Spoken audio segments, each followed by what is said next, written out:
Hi, it's William Wesley again. If you've been following us, you've seen we've covered budget, we've covered credit, we've covered debt management, and we've covered the first of 3 episodes of investing.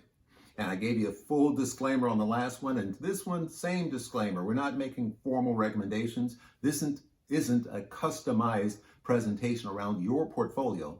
This is information that you can use as you build out your portfolio, or you can actually reach out to me and set a time to have a coaching session at william@fulllifebalance.com. Okay, today, this is the second of our 3 investing sessions. And today we're going to talk about who's driving the market, as I call it. We're going to cover some of the major definitions just to make sure we're on the same page as we begin to look at investing. So I want to start with the basics. So let's say your 6-year-old son or daughter came to you and said, "Mom, what's a stock?" What would you say? In fact, try to answer that question. And then what if that same child said, "Okay, so if that's a stock, what's a bond?" And then if that's a bond, what's a mutual fund? Right? And other things. What's the New York Stock Exchange? What's the best investment long term? What best investment category long term? So we're going to cover some of those things, lay the groundwork, lay the foundation in terms of how you build your investment portfolio. We'll also talk about your 401k and how it's allocated and what choices you have in there. It could be a 401k, it could be a 403b, it could be a 457, it could be a TSP if you work for the government, but essentially it's the same type of thing in terms of your investment choices. All right, so back to our first question. What's a stock? A stock is simply ownership in a company, right? You own a piece of Apple, you own a piece of Google, you own a piece of Cisco. It's ownership. You are one of the owners of the company. Now, why is this important? Because as an owner, as the stock continues to do well, your ownership percentage doesn't increase, but the value of your ownership may increase. You bought the stock for 10, now it's selling for 25. Stock, by its very nature, however, is an aggressive activity. It's an optimistic activity. The reason you buy stock in most cases is because you think tomorrow will be better than today for that stock, for that company. So it's an optimistic and aggressive action. Being an aggressive action, however, it's not guaranteed. So the drawback or potential drawback with stock is that 1, it's not guaranteed, and 2, even worse, it could go to 0. It could basically go to 0 depending on the company. So that being said, though, that's one of the key investment components, and we'll talk about why stock is so important in just a moment. But let's move to the second question. Mom, what's a bond? Well, a bond is simply an IOU. As opposed to stock where you're buying a piece of the company, a bond is a loan. The U.S. government or IBM or even the Isley brothers years ago issued bonds and planned on making payment with the return from their royalties. So basically a bond is a piece of paper, now it's via computer, but a piece of paper that says, you're going to give me $1,000. I give you this piece of paper saying I'm going to pay you, let's say 5% a year. So every year you're getting $50 from me using your money. And then at some point it matures. And let's say it's 5 years from now. So 5 years, you come back with this piece of paper. In the meantime, you've been getting $50 a year in interest because I'm using your money. But you come back with the piece of paper, give me the paper back, and I give you your money back. That's a bond. Now that's a more conservative thing because you're not banking on the stock market going up or going down. You're basically saying, I'm getting this fixed amount every month, and at some point I can return this paper, this IOU, and get my money back. Okay, so a stock is ownership, a bond is an IOU. So what's a mutual fund?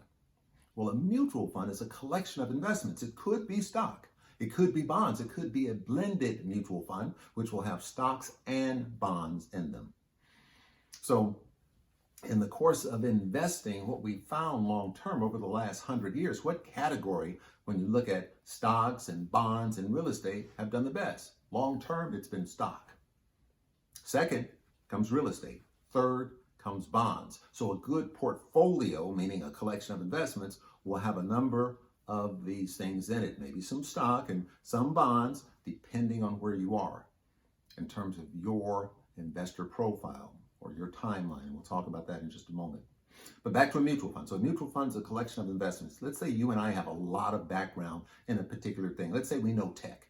right? So you and I get together and we put together $25 million and we go to the Securities and Exchange Commission and we say, hey, we're going to open up a mutual fund. And then we get all the clearance, we do the prospectus and all the stuff you have to do, the prospectus and all the stuff you have to do. And then we shop the world saying, what are the best tech funds? And what we do with our 25 million or 50 million, we go around and buy as many of them at the best prices we can. And then we say, now we have a tech mutual fund. We bought all the hot tech companies, and then we try to sell pieces of that tech mutual fund. And the reason you get a mutual fund as opposed to getting an individual stock, even though individual stocks can do very, very well, a mutual fund normally has a fund manager. So there's a professional who spends all day figuring, okay, what stocks should be in here? When should we sell them? And all of that stuff. Whereas just me as a regular guy, let's say I don't know the stock market. I haven't made a living in this place for 20 years like I have. Well, how am I going to do all that research to determine which stocks? Okay, I can look at some things, I can learn some things, but maybe have a full-time job doing something else.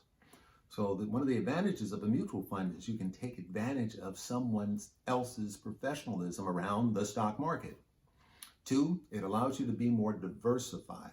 I can buy one stock and hope it does well, or I can buy the S&P 500, which is the Standard & Poor's 500, which is the index of the 500 largest U.S. companies, and I can buy that, and I'm taking advantage of all the different types of companies in that mutual fund. Okay, so that's stocks, which is ownership in the company. That's bonds, which is simply an IOU. And in terms of the spectrum of things, remember the tortoise and the hare story where the hare is running real fast and the tortoise is plodding along very slow? Well, in terms of stocks and bonds, the stocks are the hare, right? Because they can run up and they can run down.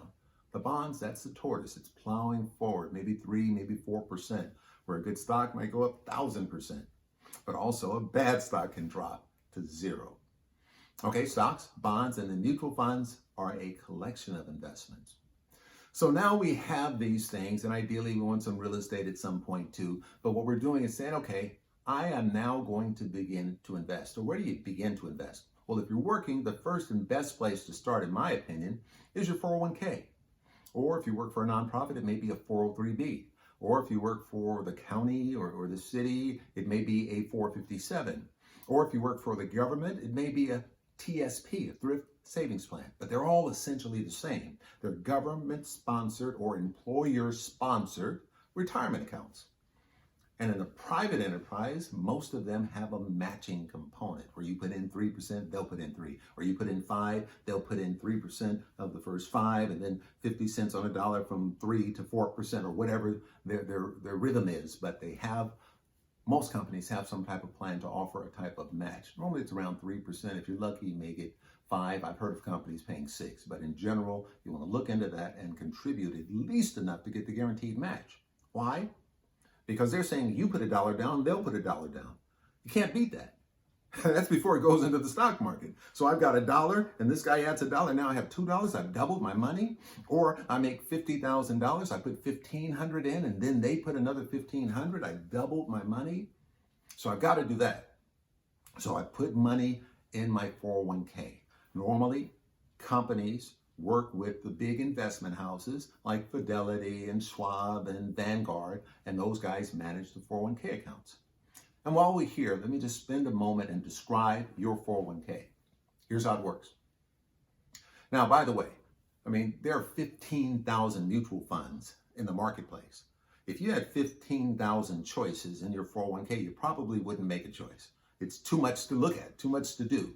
So what most mutual funds are, in terms of the 401ks, are normally a limited menu of choices you have in terms of your 401k investments. So we're going to cover those and pretty much wrap up on this note. So here's the story. In your 401k or your 403b or your 457 or your TSP, you probably have a menu from anywhere from 15 to, let's say, 23 or 24 mutual funds. Some of those mutual funds will be large company mutual funds. In other words, they have the big boys in them, like Cisco and Procter & Gamble and Amazon and Salesforce and Google, right? Some of them will be mid-sized company mutual funds. It may have someone like Staples. Staples is a big company, but it's not as big as a GM. So it's a mid-sized company. And some of the mutual funds will have small companies that you and I haven't heard of, but they're about $100 million or more types of companies, which is small in terms of the companies. Okay, so large, mid, small, and international, because there are companies that are not domiciled in the U.S. that are huge players in the marketplace, like Nestle or Roche Pharmaceutical or Alibaba. Okay, and then you'll have a choice for bonds. So a bond, again, is an IOU. So a bond mutual fund where you have bonds in there, the tortoise in there plugging on at 3, 4, 5%. So you can choose some large, some mid, some small, some international, and some bonds. Or most of you will also have a target date fund option. And target date funds allow you to say, okay, I'm 35 years old, I'm going to retire in 25 years. So 25 years from now is 2045. So I can select 2045.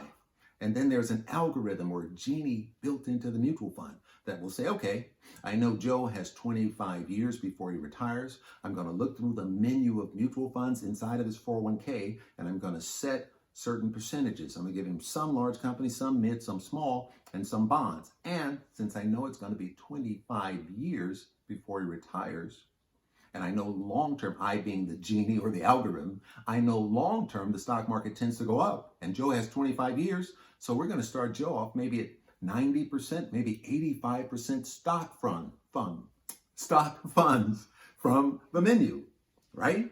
And maybe 85% or so, then the 15% will be bond funds. And after 4 or 5 years, it automatically adjusts and maybe it drops to 80% stock funds, stock mutual funds, and 20% bond funds. With the idea being over time, the closer we get to his target date of 2045, the more conservative, the more of the tortoise he should have. Because by the time we roll into 2043, Joe is 58 or 59 or so planning to retire. And what we don't want to do is have Joe at 95% stock and the stock market then does what it does periodically, and that is go down drastically. So here's Joe with $700,000 in his 401k, and the stock market crashes and he had 90% stock and his 700,000 turns into 590. Well, history says in time he'll come back, but dang it, Joe was just about to retire.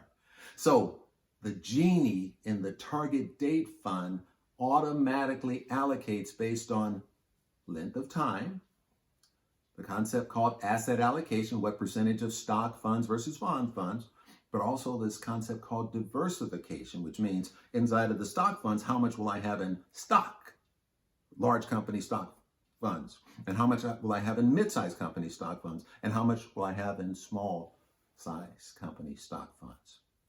Okay, we have just covered a lot of stuff. It's a quick thumbnail. Again, we're still laying the foundation that talks about what do you do when you're investing. So we've just covered 401ks. We started with what's a stock, it's ownership in the company. Then we jumped to what's a bond, it's simply an IOU. Then we jumped to a mutual fund, which is a collection of investments like stocks or bonds. It could be a stock mutual fund, it could be a bond mutual fund, or it can be a blended mutual fund that has stocks and bonds in them. And then we talked about 401ks.